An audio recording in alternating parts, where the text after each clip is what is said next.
ପିଲାମାନେ, ମୁଁ ତମ ସମସ୍ତଙ୍କୁ ପିକେ କ୍ଲାସେସକୁ ସ୍ୱାଗତ କରୁଛି। ଆଜି ମୁଁ ତମ ପାଇଁ ଗୋଟିଏ ସୁନ୍ଦର ଗପ ନେଇକରି ଆସିଛି। ଗପଟିର ନାଁ ହେଲା ବୁଢ଼ା ବାଘ ଓ ପଥିକ। ବୁଢ଼ା ବାଘ ଓ ପଥିକ। ଦକ୍ଷିଣ ଅଞ୍ଚଳରେ ଗୋଟିଏ ବଣ ଭିତରେ ବାସ କରୁଥାଏ ବାଘଟିଏ। ସେ କ୍ରମେ ବୁଢ଼ା ହୋଇଯିବାରୁ ଆଉ ଧାଁ ଦୌଡ଼ କରି ଶିକାର ଧରିପାରୁନଥାଏ। ଥରେ ଥରେ ତାକୁ ଖାଡ଼ା ଉପାସରେ ଦିନ କାଟିବାକୁ ପଡ଼ୁଥାଏ। ପୂର୍ବରୁ ସେ ମାରିଥିବା କୌଣସି ପଥିକର ସୁବର୍ଣ୍ଣ କଙ୍କଣଟିଏ ତା ପାଖରେ ଥାଏ।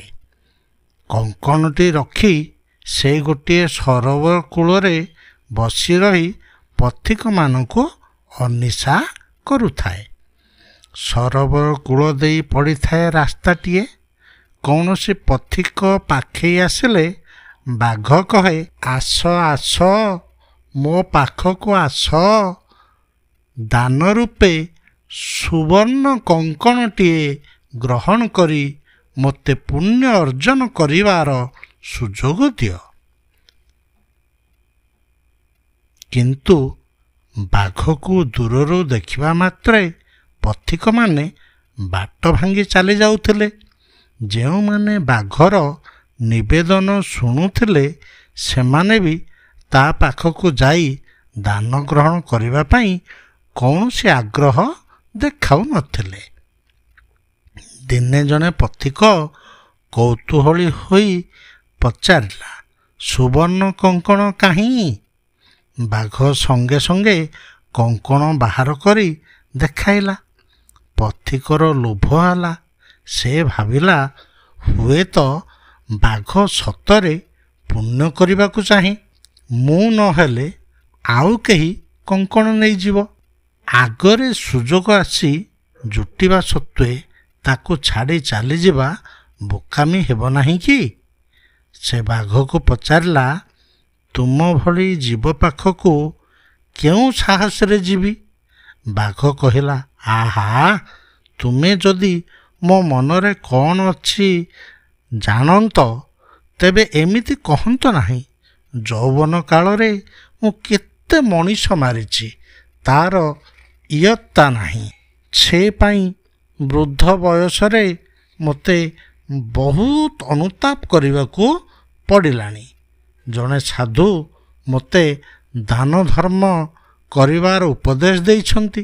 ସେଥିପାଇଁ ଯୋଗ୍ୟ ଲୋକର ବାଟ ଚାହିଁ ବସିଛି। ଆସ, ଏ ପବିତ୍ର ସରୋବରରେ ସ୍ନାନ କର ଓ ଦାନ ଗ୍ରହଣ କର।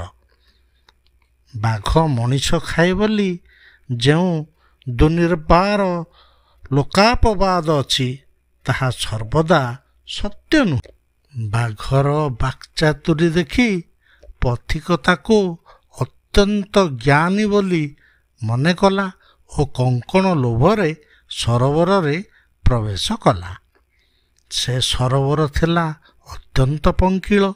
ମୁହୂର୍ତ୍ତକ ଭିତରେ ପଥିକର ପାଦ ଦୁଇଟି ଏମିତି ପୋତି ହୋଇଗଲା ଯେ ସେ ଆଗକୁ ଯାଇପାରିଲା ନାହିଁ କି କୂଳକୁ ଉଠି ଆସିପାରିଲା ନାହିଁ। ପଙ୍କରେ ପଡ଼ିଗଲ କି? ରୁହ ରୁହ, ତୁମକୁ ଉଠାଇ ଆଣୁଛି।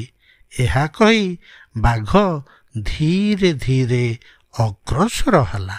ସେତେବେଳେ ବାଘର ମୁଖମଣ୍ଡଳ ଦେଖି ତାର ଅସଲ ଉଦ୍ଦେଶ୍ୟ ପଥିକ ବୁଝିପାରିଲା। ସେ ମନକୁ ମନ କହିଲା, ହାୟ, ଲୋଭରେ ପଡ଼ି କେଡ଼େ ମୂର୍ଖତା ନ କଲି। ଯାହାର ସ୍ୱଭାବ ଦୁଷ୍ଟ, ସେ ଯେତେ ଶାସ୍ତ୍ର ପଢ଼ିଲେ ବି ମହାତ୍ମା ହୋଇଯିବ କି?